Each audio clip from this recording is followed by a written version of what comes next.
시작하시겠습니까? 네, 반갑습니다. 지금 소개받은 한국사회복지협의회 장영신입니다. 지금 발제해 주신 교수님께서도 지금 우리 국제협력에서 사회복지 위치에 대해서 많은 말씀을 해주셨어요. 그러면서 보건의료보다는 사회복지 분야가 지금 굉장히 열악한 부분이다. 국제협력에서 그런 말씀을 좀 강조해 주셨고, 강대성 고문님께서는 굉장히 사례를 직접적인 경험하신 사례, 생생한 사례를 말씀해 주셨고요. 저는 사실은 우리 협의회는 잘 모르실 거예요. 여기 계신 분들이. 그래서 제가 협의회에 대해서 간략하게 말씀을 드릴 거고, 협의회는 한 11개의 부서가 있습니다. 그 중에 국제협력 부서가 따로 있고, 저는 사실은 국제협력 부서를 맡고 있는 사람은 아닌데, 어떻게 제가 하다 보니까 지금 국제협력에 관한 걸 좀 정리해서 나와서 조금은 좀 국제협력에 대한 그런 것들이 좀 부족할 수도 있다는 그런 양해의 말씀을 드립니다. 이게 안 넘어가는데요. 제가 사실은 이거를 나름 PPT를 잘 못 만드는데도 굉장히 컬러풀하게 보내드렸는데, 막상 와보니까 제가 컬러풀하게 한 거는 없고 이렇게 밋밋하게 나와 있더라고요. 근데 수정을 요청했는데 또 뭐 저도 협의회에서 정책연구실에서 1년에 한 10번 이상의 정책토론회를 개최하거든요. 이게 굉장히 쉬운 일이 아니에요. 그래서 그냥 넘어갔습니다.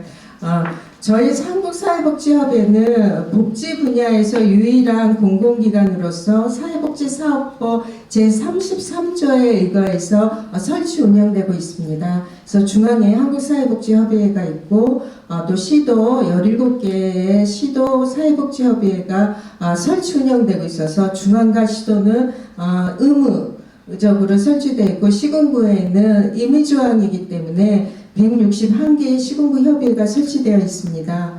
그래서 사회복지 사업법 시행령에는 저희 사회복지 협의회에 대한 그 업무에 대한 내용들이 좀 정리되어 있어요. 거기 보시면 이게 잘 안 보이실 것 같은데, 이게 잘 안 보이는데, 맨 마지막에 7번째에 가보면 사회복지에 관한 학술 도입, 국제적인 학술 도입과 국제사회복지단체와의 교류가 우리 업무의 내용으로 지금 명시되어 있습니다.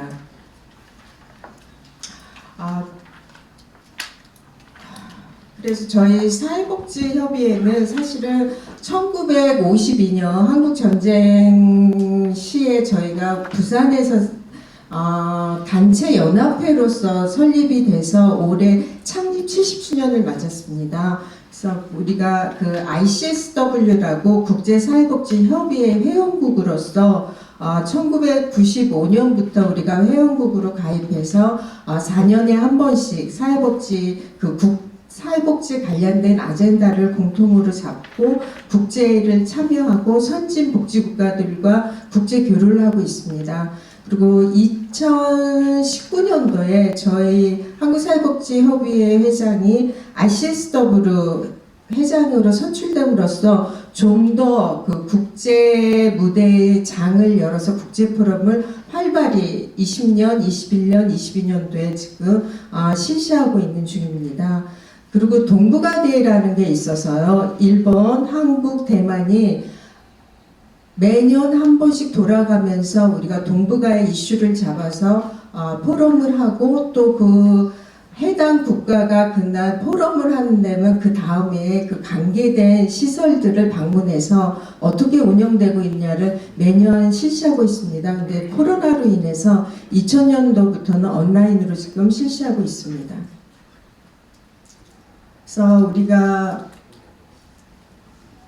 그 글로벌 파트너십 강화를 위해서 이게 2021년도에는 4차례 국제 포럼을 열렸습니다. 그래서 1차 포럼을 21년 2월에 주제가 디지털 대전환 시대의 포용적 복지 구현이라는 주제로 열렸는데, 이때의 유엔의 커미션도 디지털 전환에 관한 내용이었습니다. 그리고 2차 때는 사회적 포용과 복지를 위한 ICT의 역할이라는 걸로 우리가 6월 달에 열렸었고요. 그리고 8월에는 우리나라는 아직 그 빈곤의 문제가 이런 식량에 대한 절대적 빈곤보다는 그런 상대적 빈곤에 있지만 아직도 아프리카에는 이 식량적인 문제로 인해서 빈곤의 문제가 굉장히 지금 심각하고 있어서 그런 빈곤과 식량 문제에 대한 걸 주제로 3차 회의를 열었고요. 4차 회 때는 특히 3일간의 우리가 포스트 코로나 시대의 사회 안전망이라고 3일간 11월 달에 개최했습니다. 그래서 3일 동안에 우리가 사회 안전망을 구축할 때는 정부의 역할이 필요하고 또 마켓, 기업, 시장의 역할이 필요하고 또 시민사회의 역할이 필요하다 해서 각 하루마다 하나의 주제를 잡고 첫째 날에는 정부에 관한 역할, 둘째 날에는 마켓의 역할, 셋째 날에는 시민사회의 역할을 해서 3일 동안에 우리가 정책 토론회를 개최했습니다.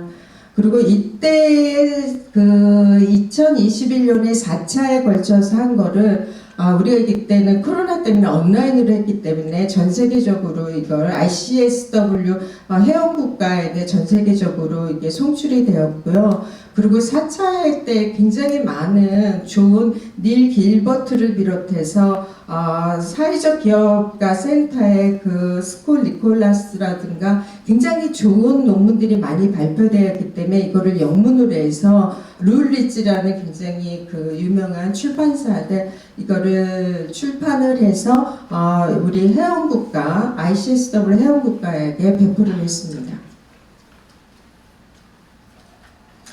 그리고 우리가 2016년도와 2022년도에 아까 회장님도 말씀하셨지만 세계 사회복지 대회를 개최했습니다. 2016년도에는 우리 오프라인으로 해서 코엑스에서 했기 때문에 4일간에 80여 개국에서 3,000여 명의 사회복지사들이 세계에 모여서 4일간에 굉장히 성황리에 개최를 했고요. 올해는 온라인과 오프라인으로 가든호텔에서 첫째 날은 오프라인으로 개최했고 둘째, 셋째 날은 온라인으로 해서 80여 개국가 참여하는 그런 세계 사회복지 대회를 개최했습니다. 지금까지는 어떤 학술적인 그런 포럼의 장을 우리 협의회가 열었다면 우리가 또 한국형 사회복지 모델을 전수한 그런 사례들을 좀 설명드리겠습니다. 우리나라가 처음에는 사실은 전쟁과 더불어서 아동복지시설부터 사실은 시작해서 생활시설로부터 사회복지시설은 발전해 옵니다. 그러다가 우리가 그 법률들이 다 생겨나고 1900년대에 가면 이용시설의 그 꽃을 피우는 시대라고 할 수 있어서 우리나라가 외국으로 전수하는 것 중에 가장 많은 것이 이용시설 중에 복지관이라고 할 수 있을 겁니다. 그래서 2011년부터 2016년 동안에 중국과 베트남에 MOU를 맺고 거기에 있는 그런 사회복지사들을 우리가 초청을 해서 교육을 시키고 또 사회복지에 관련된 우리 그런 노인복지관이나 종합복지관을 선택해서 거기서 몇 주간 교육을 받고 가서 또 실시해보고 이런 걸 6차례나 반복해서 이런 K 모델을 전수한 경험이 있습니다. 그래서 중국은 주로 그때 노인 그 고령화가 진전되고 있어서 노인복지관 모델을 전수를 했고 베트남은 종합복지관 모델을 전수한 경험이 있습니다. 여러분들 보시면 초록색의 그런 그 푸드뱅크라고 쓰인 그런 차들이 다니는 거 많이 보셨죠? 그 푸드뱅크는 많이 알고 있어도 이 푸드뱅크를 실시하는 기관이 저희 한국사회복지협의회라는 걸 아마 모르고 계실 거예요. 이 푸드뱅크는 여러분이 아시다시피 1998년 IMF 때 우리가 많은 저소득층이 생기면서 이 푸드의 문제가 생겨서 복지부에서 이거를 푸드뱅크 사업을 도입했고 또 우리가 그때 2000년도에 이게 위탁받아서 지금까지 실시하고 있습니다. 전국에서 푸드뱅크가 지금 446개소가 지금 있어요. 근데 아시다시피 여러분들 푸드뱅크는 외국 선진국은 정부 주도 사업을 하지 않습니다. 민간이 주도해서 민간이 자발적으로 하고 정부는 개입하는 게 없지만 우리는 그 IMF라는 거에 대해서 민간이 자발적으로 할 수 있는 그런 기간이 굉장히 짧았어요. 그러다 보니까 우리나라만의 K 모델이 형성이 됩니다. 그게 민간협력 모델이에요. 그래서 지금 동남아시아에서 지금 몽골이나 또 베트남 뭐 이런데 또 그보다 더 지금 힘들게 살고 있는 데에서는 나라의 그 민간 기업들이 그렇게 많지 않기 때문에 K 모델로 민간 협력 모델이 굉장히 적절하다는 그런 판단을 했습니다.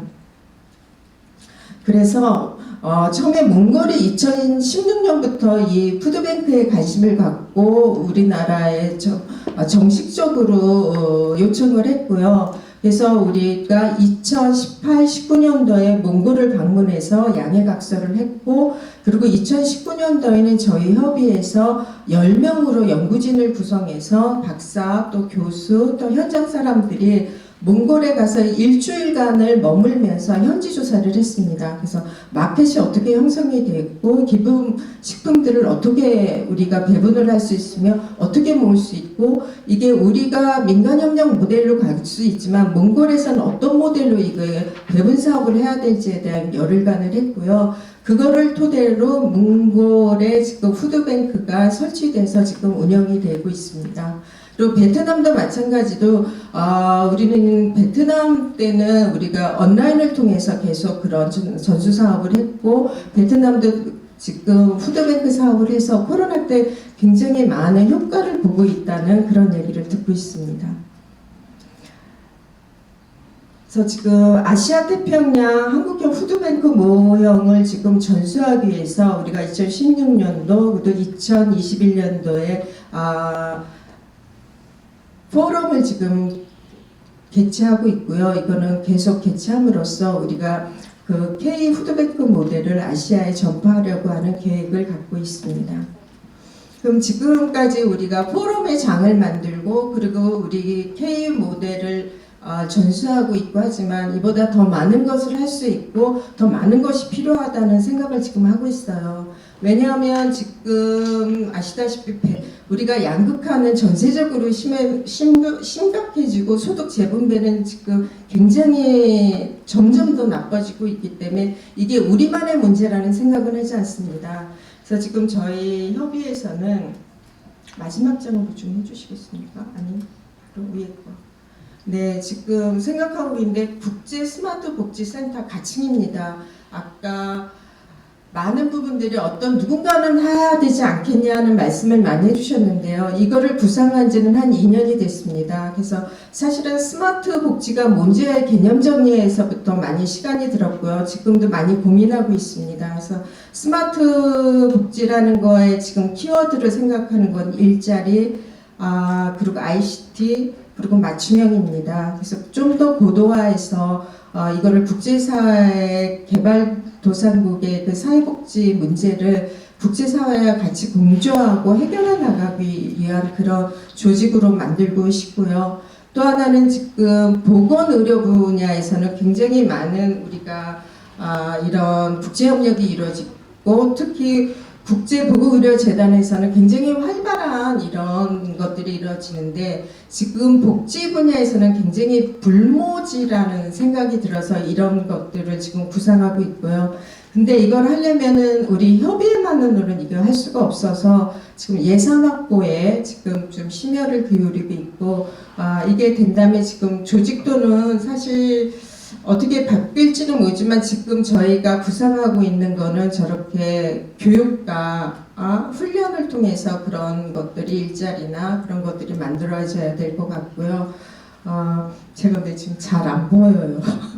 그래서 아무튼 지금 하고 있는 거는 지금까지 하고 있는 저희 K 모델은 지속적으로 더 발전시켜서 국제 협력을 하고 있고 사회 개발을 하려고 노력할 것이며 또 세계의 장의 그 아젠다를 모아서 같이 논의하고 이걸 해결해 나가는 그런 협의회가 되려고 노력을 할 것이며 또 국제적 기반의 사회적 포용을 실천하기 위해서 국제 스마트 복지센터가 설립 운영될 수 있도록 최선을 다해 노력하겠습니다. 감사합니다.